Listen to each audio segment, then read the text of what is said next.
안녕하세요. 제2의 풍수TV입니다. 풍수는 길 양식이 필요 없다 라는 옛말이 있는데, 이 말은 세상에 어디를 가든 풍수사를 모셔다가 묘지나 집터를 찾고자 하는 수요가 워낙 많아 구태여 쌈짓돈을 지니고 다닐 필요가 없다는 뜻입니다. 그래서 풍수를 구빈, 즉 가난을 구제하는 부자학이라 하는데요. 사람의 행운과 불행이 모두 풍수에서 비롯된다고 믿는 홍콩에서 풍수사는 변호사와 의사의 버금가는 고소득 직종이라고 합니다. 그럼 한국에서 풍수사는 어떤 일을 하고 또 어떤 대접을 받는 직업인일까요? 평범한 샐러리맨으로 14년간 삼성에서 근무하다가 IMF 때 희망퇴직을 한 저는 그 후로 20년간 풍수 전문가로 활발히 살아왔는데, 1년 전부터 유튜브 방송을 꾸준히 했더니 요즘은 직장에서 은퇴한 사람 중 상당수가 어떻게 하면 풍수사가 되어 인생 후반부를 의미 있게 살 수 있는가를 물어봅니다. 이에 과거의 풍수사는 어떠했는가를 알아보고 장래 문화가 화장으로 급변한 현재 풍수를 자기의 생업으로 삼기 위한 기본 소양과 스펙을 알차게 알아봅니다. 시청자 여러분, 옛날엔 식객이라고 해 생명부지의 손님도 사랑방에 모신 뒤 융숭이 대접하는 것이 사회적 신분에 상응하는 부잣집의 의무라고 생각했습니다. 전북 김제에 있는 정구례집은 풍수상 대지터라서 모든 건물에 대지 우리처럼 초가지붕을 올렸다고 하는데, 안채 마당에는 전북 민속자료 제11호인 장아리 쌀티주가 있습니다. 만석고도로 인심까지 넉넉했던 그 집은 손님들이 항상 북적거려 70가마의 쌀이 들어가는 대형 뒤주가 필요했고, 이것도 한 달 식량이 못 되었다고 합니다. 그런데 식객점 풍수사는 며칠 또는 몇 달을 마음 편히 묵으며 푸짐한 대접을 받았고, 돌아갈 때면 비사후패, 즉 말을 하지 않지만 후하게 드린다며 두툼하게 패백비를 받았는데, 귀인으로 모신 이유는 좋은 묘지를 찾았으니 효도를 다했다는 기쁨과 부모를 명당에 모셔 그 덕택으로 집안이 번창할 것이라는 기대가 컸기 때문입니다. 또 강릉에 위치한 성교장은 120여 칸이나 되는 엄청난 규모의 저택인데, 집 뒤쪽으로 노승들이 활처럼 둘러쳐 서 있고 풍류의 공간인 활례정 주변에는 홍련이 향기를 뿜어댑니다.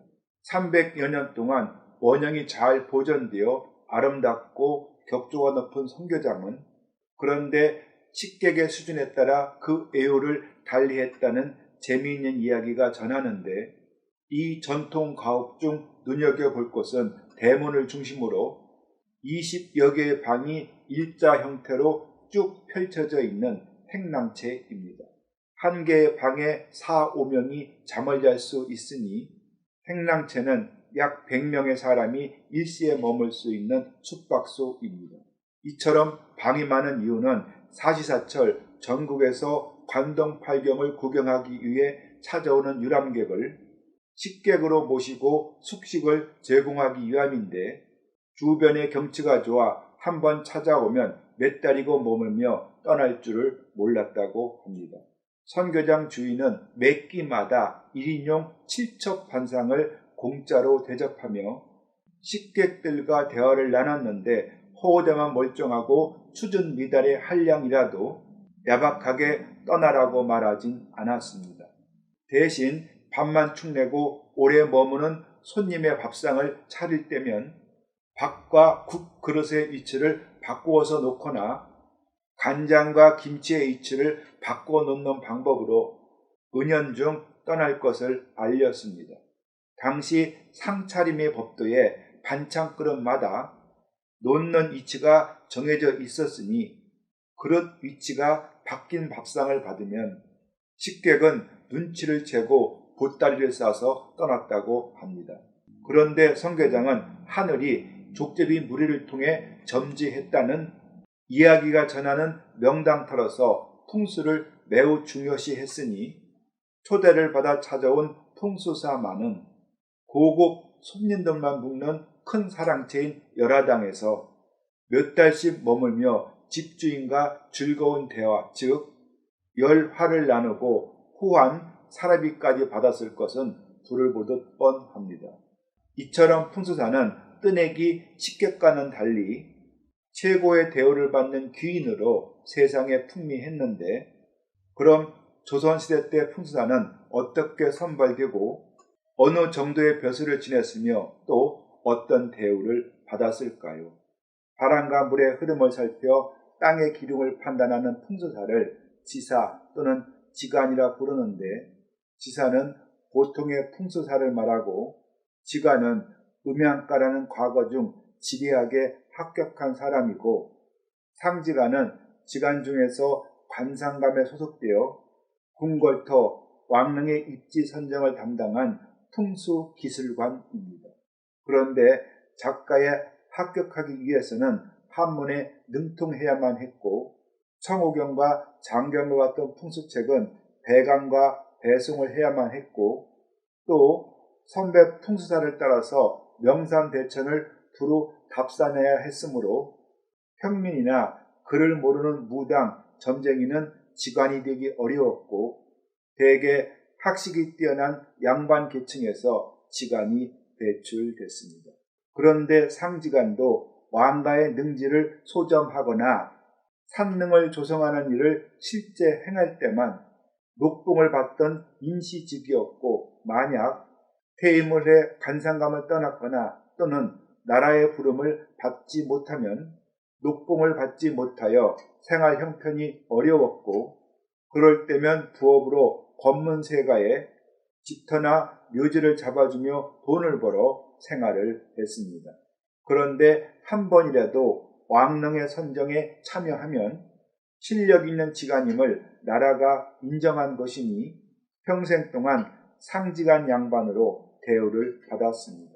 그리고 의사가 오판을 하면 한 사람이 목숨을 잃지만 지사가 오판을 하면 한 집안이 망한다 하여 지관의 풍수 행위는 어느 집을 흥하게도 또는 망하게도 할 수 있는 매우 엄중한 일로 인식되어 존중을 받았고, 그래서 벼슬의 풍계가 낮거나 없어도 대가에 급제해 벼슬이 높은 고관 대작과도 격이 없이 어울렸습니다. 그렇다고 지간은 급제 당시에 받은 종 8품에서 종 9품의 낮은 풍계에만 머물러 천시를 받은 것은 아닌데요. 지간 가운데 이 양달은 조선이 한양의 도읍지를 선정하는 과정에 큰 공을 세워 정승의 반열인 정일품직에 올랐고, 세종대왕의 여주 영릉을 소정한 안효래는 당상간의 벼슬에 올라 부귀를 누렸습니다.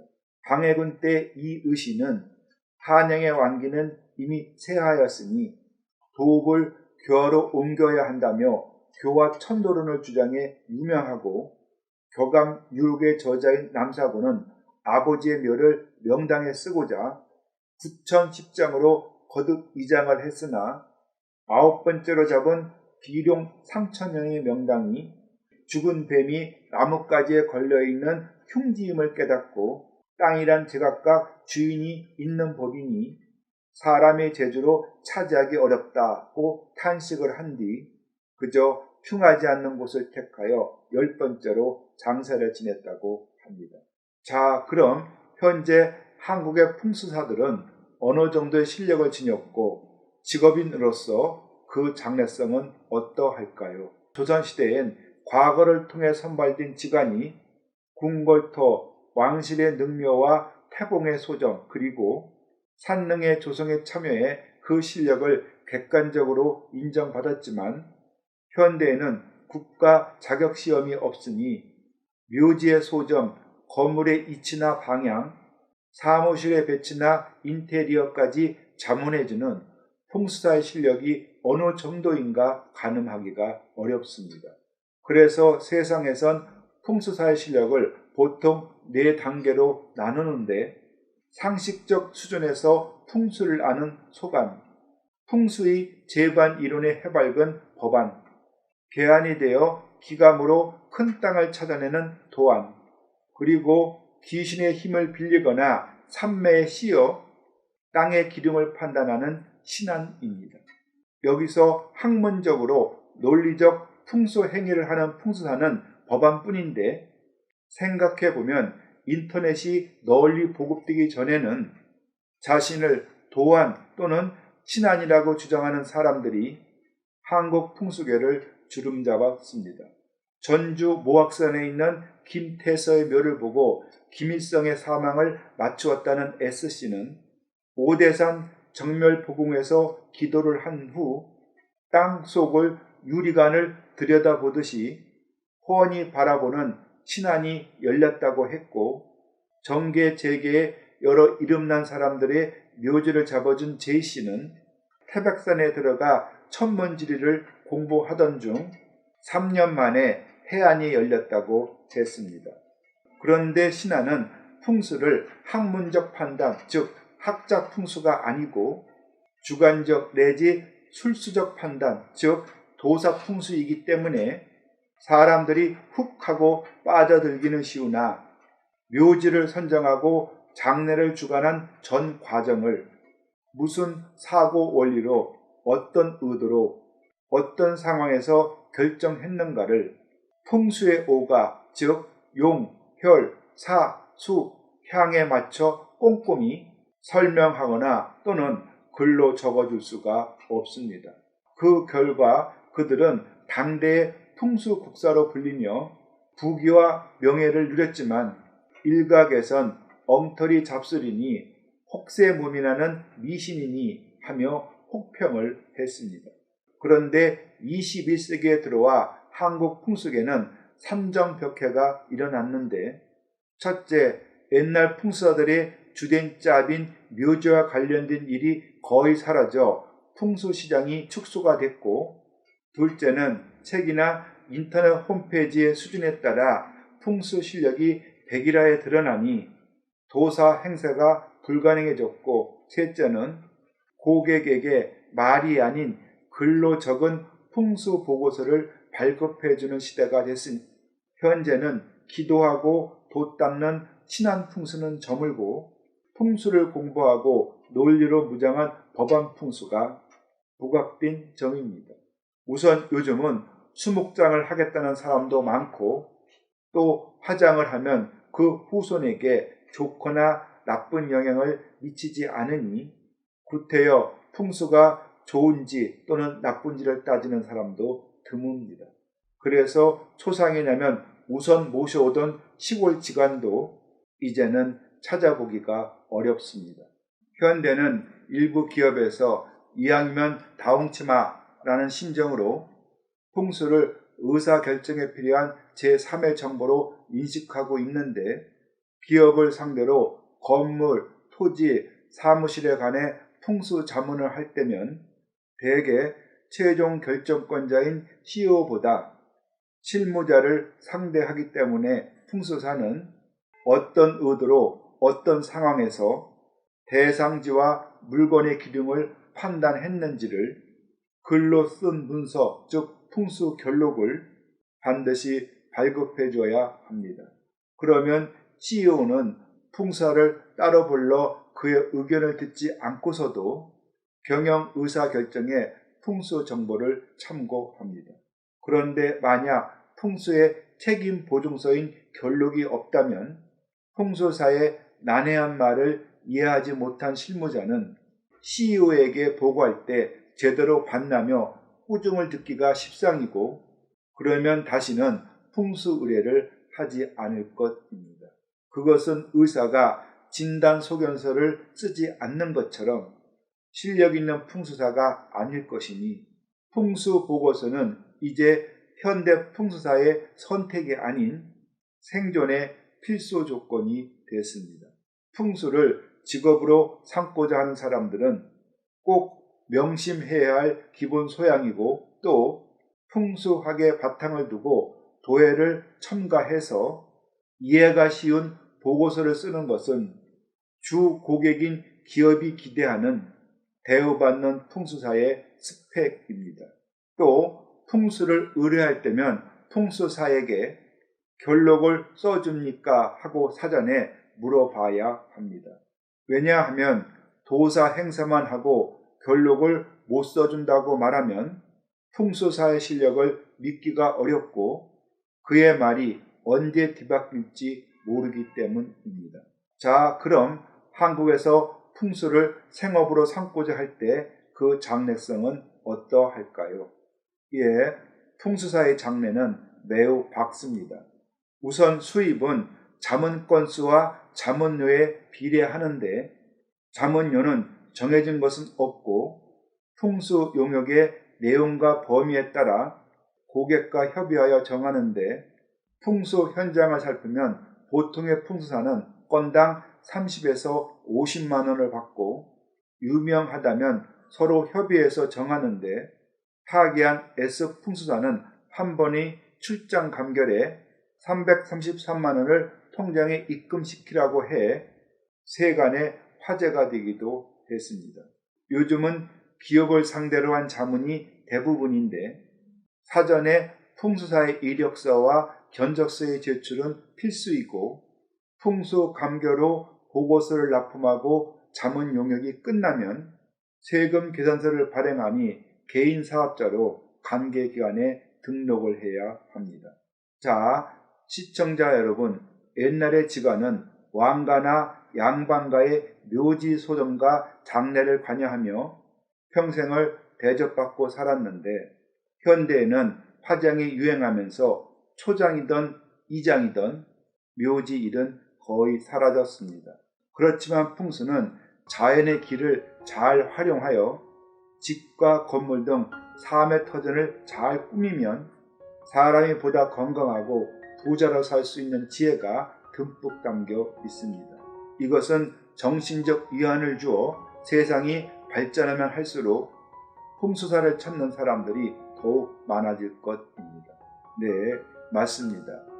많은 중년의 은퇴자들이 무슨 일을 하고 100세까지 살 것인가를 고민하는데, 풍수는 은퇴가 필요 없는 평생의 업이고, 세상을 널리 이롭게 하니 귀인으로 대접을 받고, 또 실력에 따라 고수덕을 올릴 수도 있는 21세기 새로운 중장년의 전문직입니다.